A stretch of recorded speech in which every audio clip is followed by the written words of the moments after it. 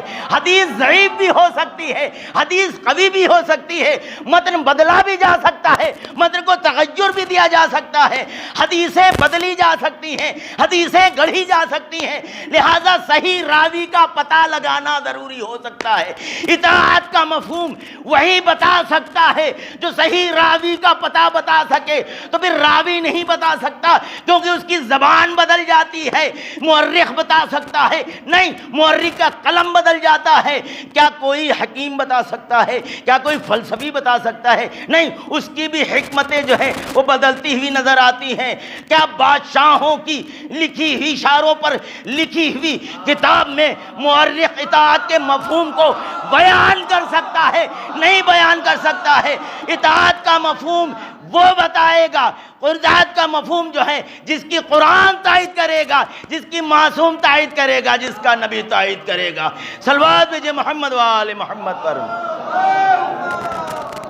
انذر عشیرتک الاقربین، اے پیغمبر اپنے خاندان والوں کو جو ہے پیغام دیجئے، اطاعت کا پیغام دیجئے، معرفت کا پیغام دیجئے، اسلام کا پیغام دیجئے، اسلام کے احکام کا پیغام دیجئے، اعلان رسالت کیجئے اپنے خاندان والوں سے۔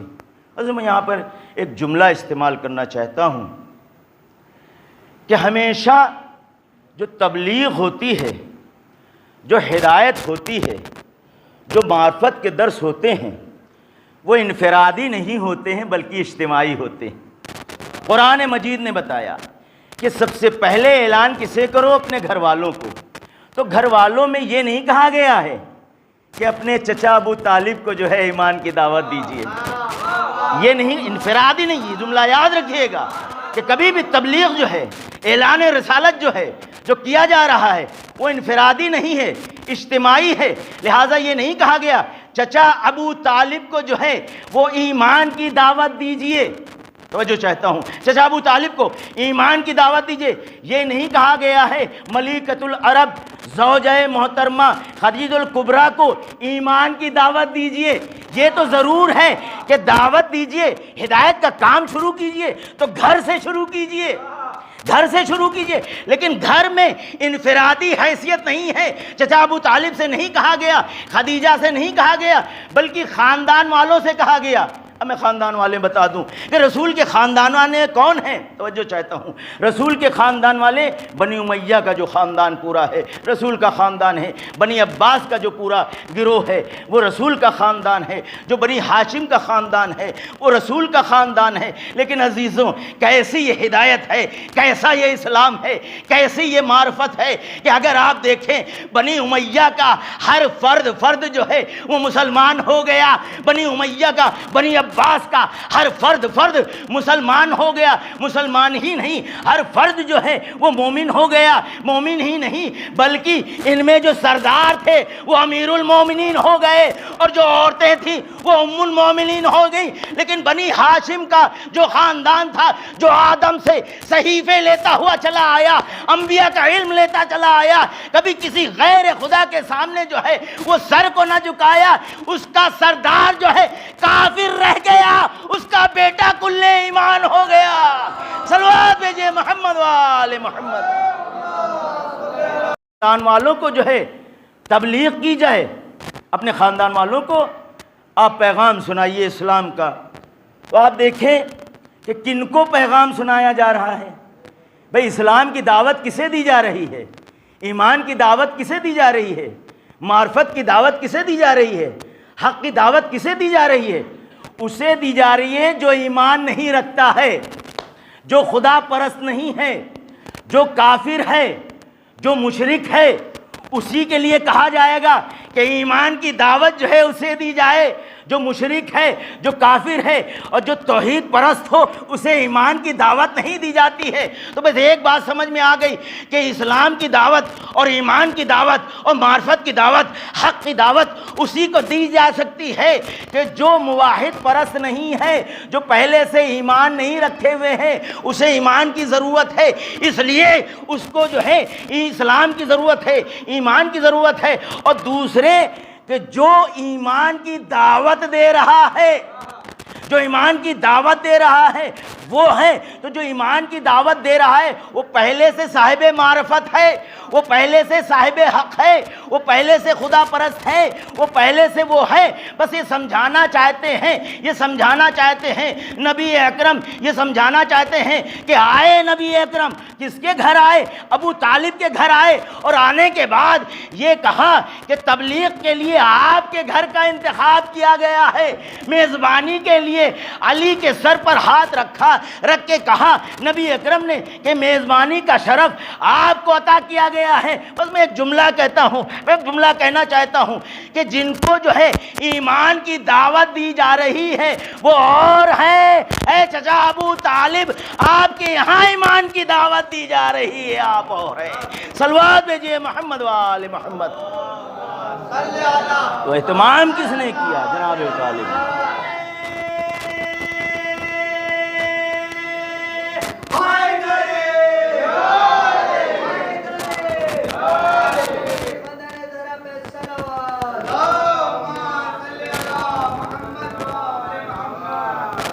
جو ہمارا یہ پیغام پہنچائے گا، جو ہماری رسالت کا اعلان کر دیا رسول خدا نے، جو ہمارا یہ پیغام پہنچائے گا وہ ہمارا وزیر ہوگا، ہمارا وصی ہوگا، ہمارا خلیفہ ہوگا۔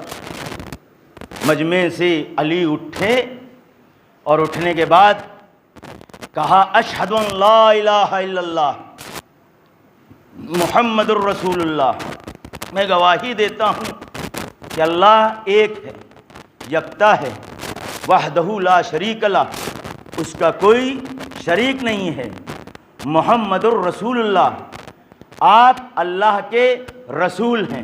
توجہ چاہتا ہوں، ابھی رسول خدا اعلان رسالت کر رہے ہیں، توجہ چاہتا ہوں، ابھی رسول خدا اعلان رسالت کر رہے ہیں۔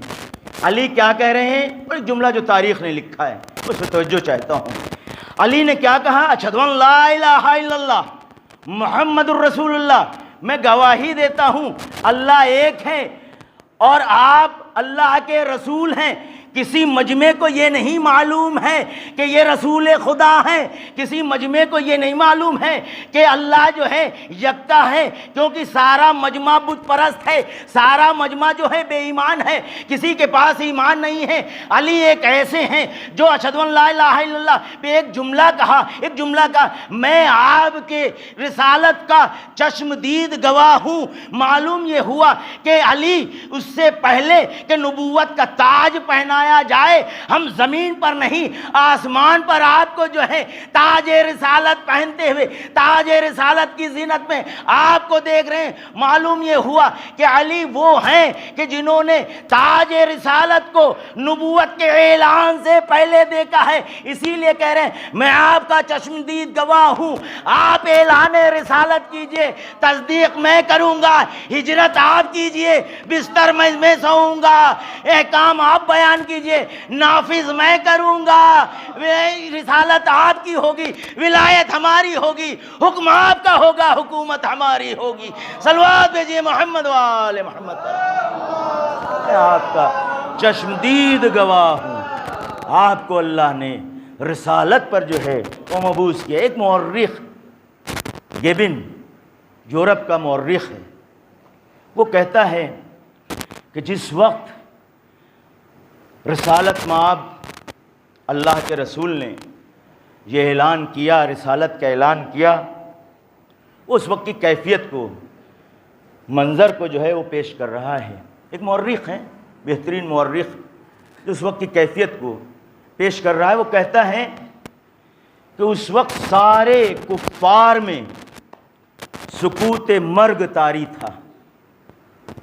جب رسالت کا اعلان کیا ہے، کوئی تصدیق کے لیے اٹھ نہیں رہا تھا۔ ساری کتابوں میں لکھا ہے، ساری کتابوں نے لکھا ہے، مسلم غیر مسلم، اس جملے کو سب نے لکھا ہے۔ ایک 13 برس کا بچہ اٹھا اور اٹھ کے کہنے لگا کہ ہم آپ کی تصدیق کرتے ہیں، آپ اللہ کے رسول ہیں، اللہ ایک ہے، یکتا ہے، میں آپ کی مدد کروں گا، میں آپ کی نصرت کروں گا، میں آپ کی حفاظت کروں گا، میں شمع رسالت کے پروان چڑھوں گا۔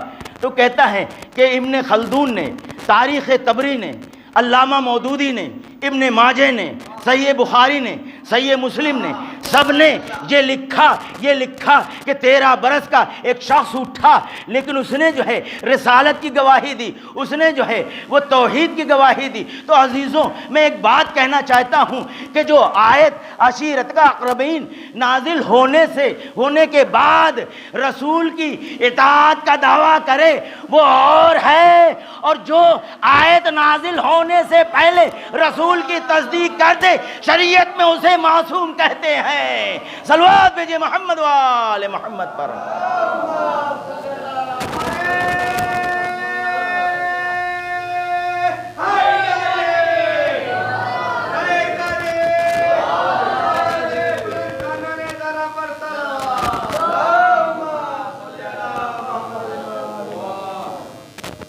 اسے معصوم کہا جاتا ہے۔ تو عزیزوں، اطاعت کا مرحلہ جو ہے بڑا عجیب مرحلہ ہے۔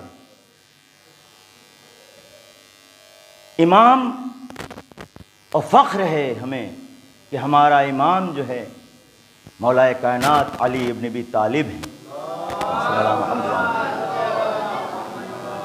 تو امام تو دنیا والوں نے بھی بنایا ہے، لیکن عزیزوں فرق ہے، جو دنیا والے امام بناتے ہیں ان میں دنیا والوں کے صفات آتے ہیں، اور جو اللہ امام بناتا ہے اس میں اللہ کے صفات آتے ہیں۔ فرق ہے، جو امام دنیا والے بناتے ہیں وہ خود امام کے شاگرد ہوا کرتے ہیں، لیکن جو امام اللہ بناتا ہے اس کے شاگرد فرشتے ہوتے ہیں۔ صلوات بھیجئے محمد و آل محمد پر۔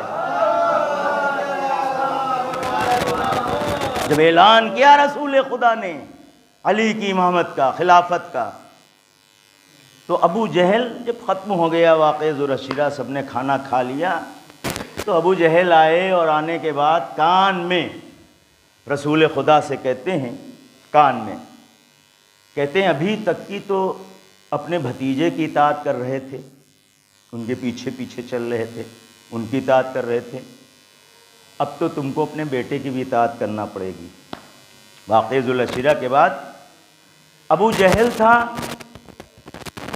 جہالت کا بات، لیکن بات بڑے پتے کی کہہ گیا، بات بڑے حق کی کہہ گیا شوخی میں، کہہ گیا مذاق میں، کہہ گیا تنگ میں، کہ صرف کلمہ پڑھ لینے کا نام جو ہے وہ اسلام نہیں ہے، بلکہ اسلام اطاعت رسول ہے، اطاعت علی ہے۔ صلوات بھیجئے محمد و آل محمد پر۔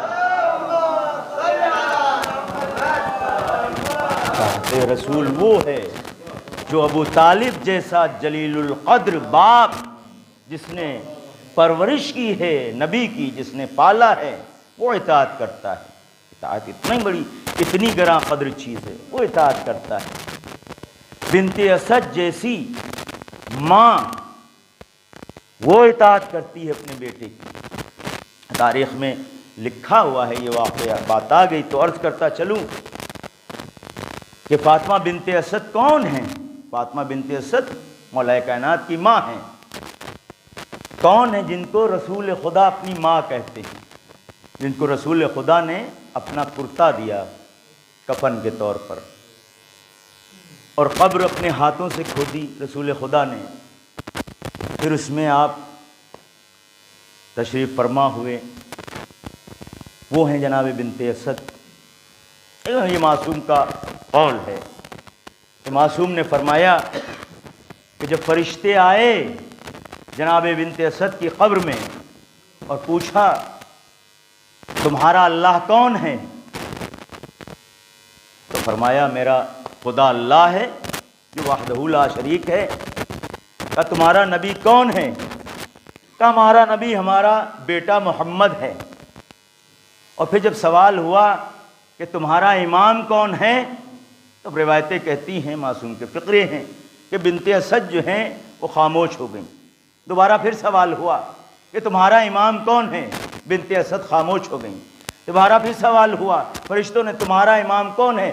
بس ایک آواز آئی، چچی یہ کیوں نہیں کہہ دیتی میرا بیٹا میرا امام ہے؟ صلوات بھیجئے محمد وآل محمد پر۔ جب فاطمہ بنت اسد جیسی خاتون جو ہیں بغیر ولایت علی کے جو ہے وہ فشار سے محفوظ نہ رہ سکی، تو وہ مسلمان کیسا ہے جو بغیر ولایت علی سے محفوظ رہ سکتا ہے؟ صلوات بھیجئے محمد وآل محمد پر۔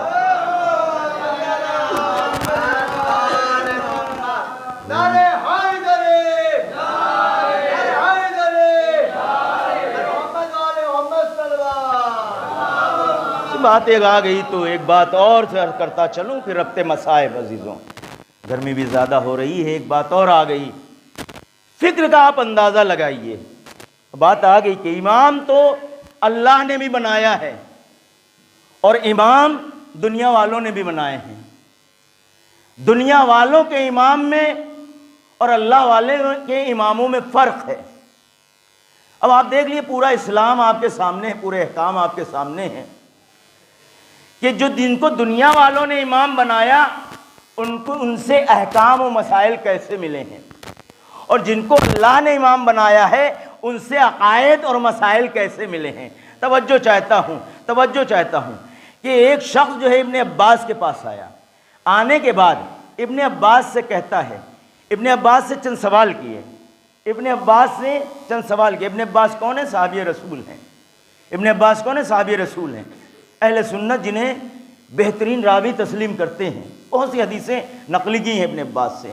اب آپ اندازہ لگائیے کہ امام میں فرق ہوتا ہے، امام اور صحابی میں فرق ہوتا ہے، امام اور ہوتا ہے، شاگرد اور ہوتا ہے۔ شاگرد کو اگر امام مان لیا جائے تو پھر اس میں وہی حرکتیں ہوں گی جو دنیا والوں کی حرکتیں ہوتی ہیں۔ تو عزیزوں سوال کیا کیا؟ سوال بہترین سوال کیا آنے والے نے سوال کیا کہ مہینے میں سب سے افضل مہینہ کون سا ہے؟ آپ کے ذہن میں کیا آئے گا؟ ابن عباس نے کیا جواب دیا؟ ابن عباس نے جواب دیا مہینوں میں سب سے افضل مہینہ جو ہے ماہ رمضان ہے۔ کہا ماہ رمضان ہے۔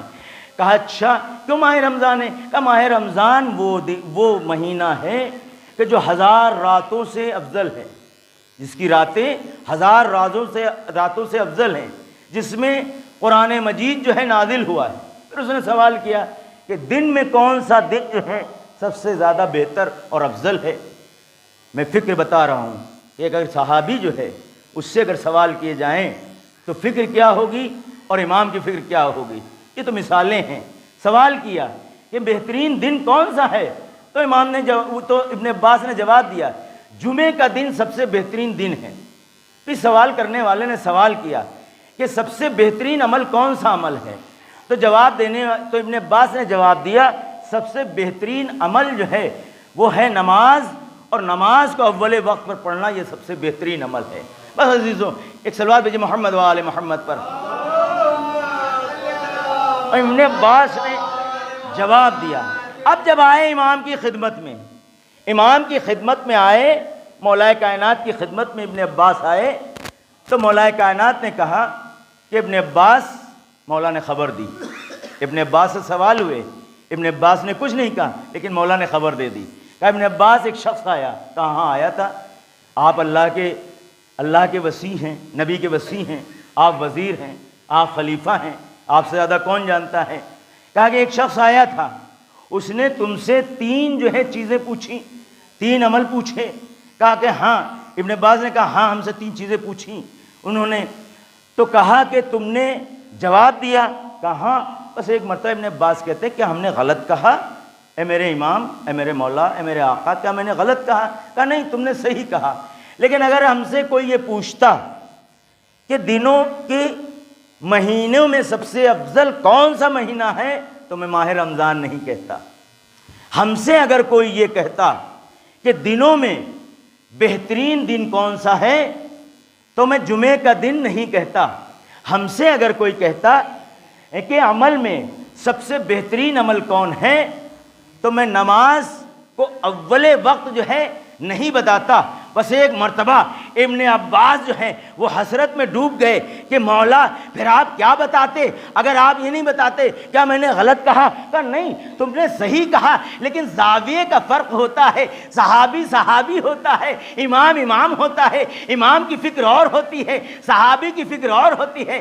امام کا عقیدہ اور ہوتا ہے اور صحابی کا عقیدہ اور ہوتا ہے. تاریخ میں ملے گا کہ ابو بصیر جیسا صحابی جسے 4000 حدیثیں حفظ تھیں، لیکن ان حدیثوں کے باوجود بھی اس آخری دور میں اپنے عقیدے کو سدھارنے کے لیے امام باقر علیہ السلام سے ملاقات کرتے ہیں کہ دیکھیں کہ آج بھی ہمارا حافظہ جو ہے عقیدے پہ باقی ہے یا باقی نہیں ہے، فکر پہ باقی ہے یا باقی نہیں ہے. امام نے جواب دیا اگر ہم سے کوئی پوچھتا ہے کہ ماہ رمضان کی مہینوں میں افضل کون سا دن ہے تو میں یہ کہتا کہ ہو سکتا ہے ماہ رمضان کا دن آ جائے اور بابرکت جو ہے مہینہ آ جائے اور کوئی روزوں سے محروم ہو جائے، کوئی روزہ نہ رکھے. تو بتاؤ اگر کوئی اتنا بابرکت مہینے کو درک کرتا ہے اور وہ روزے نہیں رکھتا ہے، عبادتیں نہیں کرتا ہے، تو کیا یہ دن بہتر ہے؟ نہیں. میں یہ کہتا ہر وہ مہینہ افضل ہے جس میں اللہ توفیق عبادت دے دیتا ہے. صلوات بھیجے محمد و آل محمد پر. افضل ہے ماہ رمضان، لیکن اللہ جسے توفیق عبادت دے دیتا ہے. اگر مجھ سے کوئی پوچھتا ہے کہ دنوں میں سب سے افضل دن کون ہے تو میں جمعہ نہیں بتاتا، بلکہ یہ کہتا ہر وہ دن جو ایمان پر گزر جائے وہ سب سے بہتر دن ہے. ہم سے کوئی پوچھتا کہ عمل میں سب سے بہترین جو ہے عمل کون سا ہے تو ہم اسے یہی جواب دیتے وہ عمل بہترین ہے جسے اللہ قبول کر لے. صلوات بھیجیے محمد و آل محمد پر.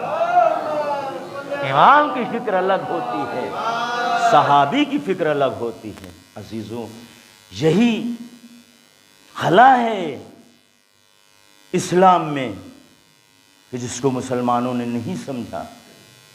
جس سے علم لینا چاہیے تھا اس سے علم نہیں حاصل کیا، جس سے معرفت لینا چاہیے تھی اس سے معرفت حاصل نہیں کیا، جس کے اگر قرآن نازل ہوا اس سے قرآن نہیں سیکھا. اور یہ سب سے شرمناک اور غمناک ہے کہ اس کے گھر والوں کو جو ہے اسیر کیا، گھر والوں کو بھوکا پیاسا شہید کر دیا گیا. وہ مظلوم امام جس کا ہم آپ تذکرہ کر رہے تھے، وہ کسی یتیم کے پاس بیٹھتے تھے، کسی اسیر کے پاس بیٹھتے تھے، کسی مسکین کے پاس بیٹھتے تھے. تو وہ یہ پوچھتا تھا کہ اتنی جو وقت کا امیر ہے، بادشاہ ہے، وہ فقیر کے پاس بیٹھا ہوا. اور فقیر یہ سوال کرتا تھا کہ جو آپ اپنے ہاتھوں سے لقمہ توڑ کر کے مجھے کھلا رہے ہیں، آپ کا نام کیا ہے؟ تو میرے مولا کہتے تھے ایک مسکین کے پاس بیٹھا ہوا ہے، ایک فقیر کے پاس بیٹھا ہوا ہے.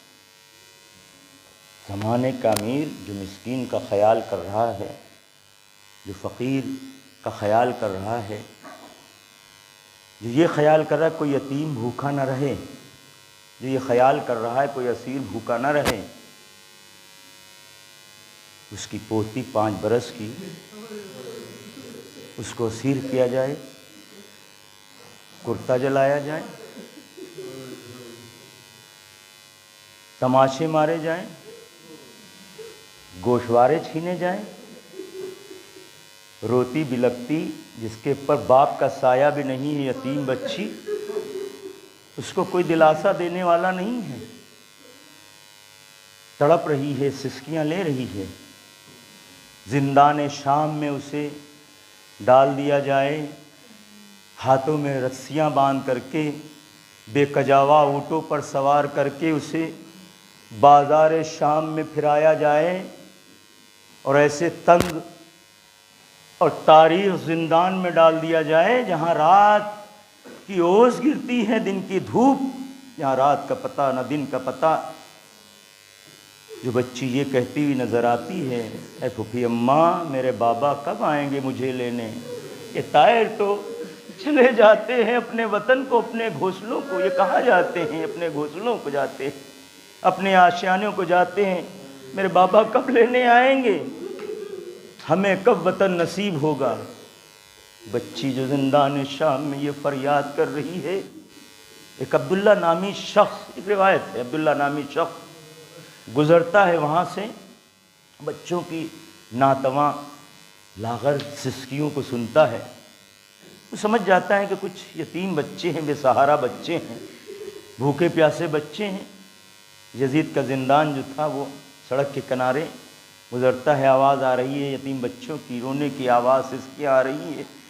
وہ عبداللہ نامی شخص گزرتا ہے، اس کا دل بھر آتا ہے، گھر جاتا ہے. گھر جانے کے بعد اپنی زوجہ سے کہتا ہے کہ تو یتیموں کے لیے کھانا تیار کرتی ہے، مسکینوں کو کھانا تیار کرتی ہے.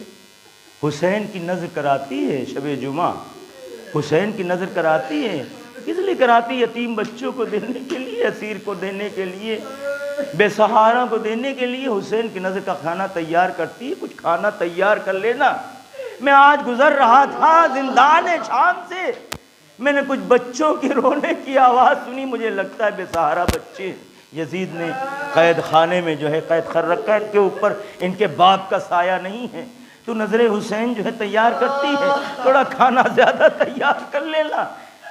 مومنہ خوشی خوشی کھانے کو تیار کرتی ہے، خوان کو سر پہ رکھتی ہے. سر پہ رکھنے کے بعد زندان کا رخ کرتی ہے. اب راوی کہتا ہے، اب راوی کا بیان ہے، راوی کہتا ہے میں نے اور مومنہ جیسے ہی زندان شام پہنچتی کیا دیکھا؟ ایک لاغر ہے، کمزور ہے، بیمار ہے، زندان شام کے دروازے پہ کھڑا ہوا ہے. ہاتھوں میں ہتھکڑیاں ہیں، پیروں میں بیڑیاں ہیں، گلے میں خاردار طوق ہے. مومنہ کہتی ہے میں نے اس سے پوچھا کہ زندان کا رستہ کہاں ہے؟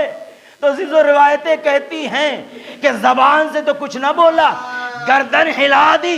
معلوم ہوا کہ طوق خاردار گردن میں اس طریقے سے چبھ رہا تھا کہ سجدے سجاد کے گلوع اطہر سے آواز نہ نکلی. اشارہ کر دیا کہ زندان ادھر ہے. مومنہ چلی گئی. مومنہ کہتی ہے کہ میں جب پہنچی، اب پھر روایت ہے، مومنہ پہنچتی ہے، کہتی ہے میں نے کیا دیکھا؟ میں نے دیکھا ایک بیوی ہے جو سر کھلے ہوئے ہیں، سر پہ چادر نہیں ہے، ہاتھوں پہ جو ہے رسیوں کے نشان ہے، بازوؤں پر رسیوں کے نشان ہیں، پشت پر جو ہے خون کے دھبے ہیں. ایک چھوٹی سی بچی ان کے گود میں جو ہے سو رہی ہے. میں گئی نزدیک، خوان غذا کو میں نے جو ہے زمین پر رکھ دیا کہ جیسے ہی اس کی آہٹ سنی اس بچی نے آنکھ کھول دیا.